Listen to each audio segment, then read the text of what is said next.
Hey there, my name is Lockie and this is Coastwood Football, and it's time to do the mid-season ratings for every single club in the A-League men's this season. Of course, we're coming to the midway point of the season. It's been a bit weird, of course, teams having to, playing more games than others, so the mid-season point has been, a bit blurred in terms of when that exactly is, but it is around about now. We still have plenty of the season and football to be played, so let's jump straight into the ranking right now, and we're going to go in alphabetical order, and you can see that, though, I have listed it out in 4 different categories. We've got title contenders, top 6, chasing finals, so it's teams that could make finals, but we'll be in that battle there, and we expect a lot of teams to be in there, and of course are teams who I reckon could be potential wooden spooners this season. So Adelaide United, the first team, here's where we're going to put them, man. Adelaide United, currently sitting in the top 4 and a team who has been rather inconsistent at times. They're the team who this season have been well known for their late comebacks,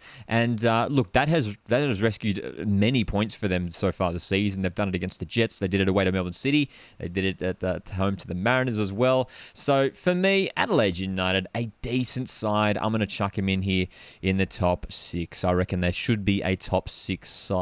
If they can just keep up this consistency, Ibisuki starting to bang goals, they've still got Craig Goodwin there.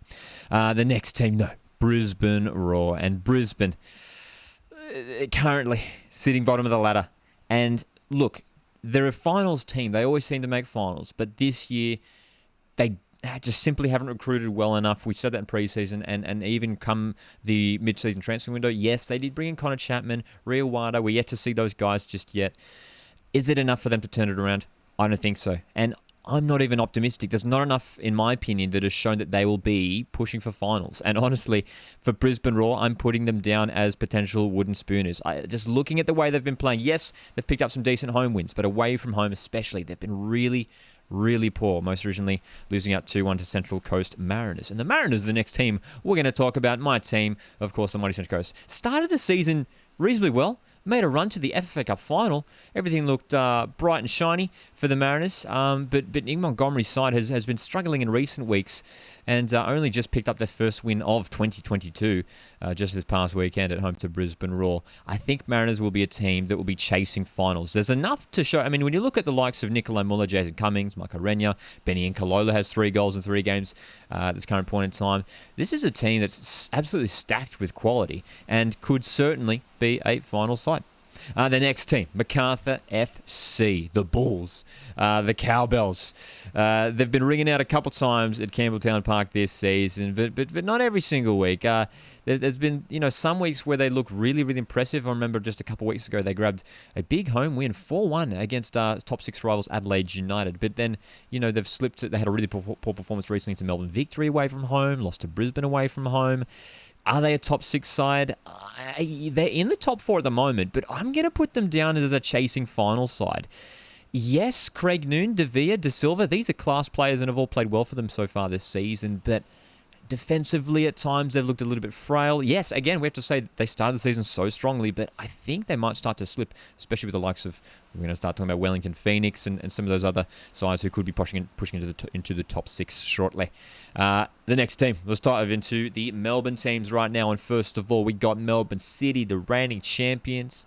They've been conceding an uncharacteristically large amount of goals so far this season, but I'm still going to put them up as title contenders. Yes, it is Western United leading the way at the moment, but Melbourne City have enough quality to finish there. Matt Leckie, who started the season very slow, he's really starting to click into some good form now, Matt Leckie. And Melbourne City could potentially make a push for the top for the top of the table come the end of the regular season. I don't think they will get there. They're still not my top prediction, but they could be one of those teams pushing it come the end of the season. On the other side of Melbourne, we've got the Melbourne Victory, the team who have well and truly turned things around after that shocking season last time around. Tony Popovich's side has looked very good. They did have that poor patch around when they won the FFA Cup, where they're really struggling to win games. And in this season, I think they will still be a top 6 side. There's no signs of them, dropping away. They did lose a few games, but especially that recent game against Macarthur SC, where they picked up a big win at home. I think I really want to put them as title contenders. I really, really do. And you know what? I'm going to do it. Dude, I was tossing up between title contenders and top six, but honestly, when you look at the talent in that Victory side, Rojas, Economides, Jake Brimmer's had a fantastic season. D'Agostino's bagging the goals. Victory still title contenders? Yeah, for sure. Still so much football to be played. We're going to go on to the Newcastle Jets now, and the Jets, another team who had a big rebuild this recent season. The Jets bringing in coach Arthur Papas, and look, Beckham Micaldazzi, fantastic. Daniel Pena, electric from midfield. In defence, they've been quite shaky. That's really where it's let them down. Had they been just a little bit more solid defensively, they could be a top side and really pushing well into that top six. I'm going to put them down as chasing finals. I see a lot of potential in this Newcastle Jets side to, if they do, get things clicking defensively, they could certainly be a strong side come the end of the season.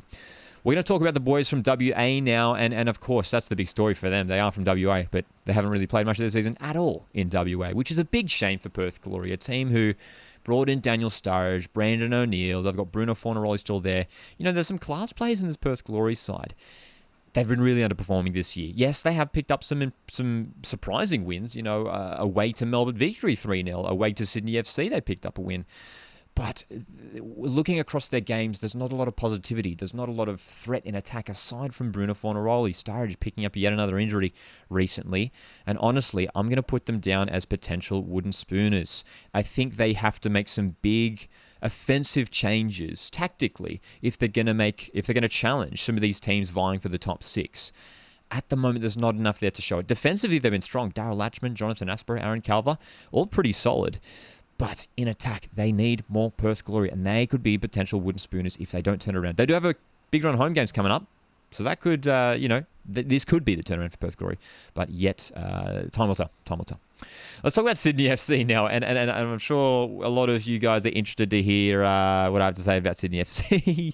And we've been talking about a lot about them just in this past week or so, because obviously they recently lost out the Sydney Derby, and it was their third consecutive loss in the A-League men's competition. And a team who just, you look at them on paper and you think, oh my goodness, this could be the best team in the league by a long way. And they're not playing like it at the moment. They're on the verge of slipping out of the top six. They pretty much will. They're almost guaranteed to slip out of the top six with the number of teams that have games in hand on them below them. Are Sydney FC a top six side? I'm still putting them there. I have faith in Steve Corica. I have faith in the players. That doesn't mean that I think they will finish top six. I'm just I think it's more likely that they will. They could slip out. But it's going to mean the likes of, whether it's going to be, we're going to be talking about Wellington, Newcastle, Macarthur, Mariners. All these teams will be pushing. Sydney FC, though, I think should have the class to be a top six side once again this year. But they're going to be really interesting to watch.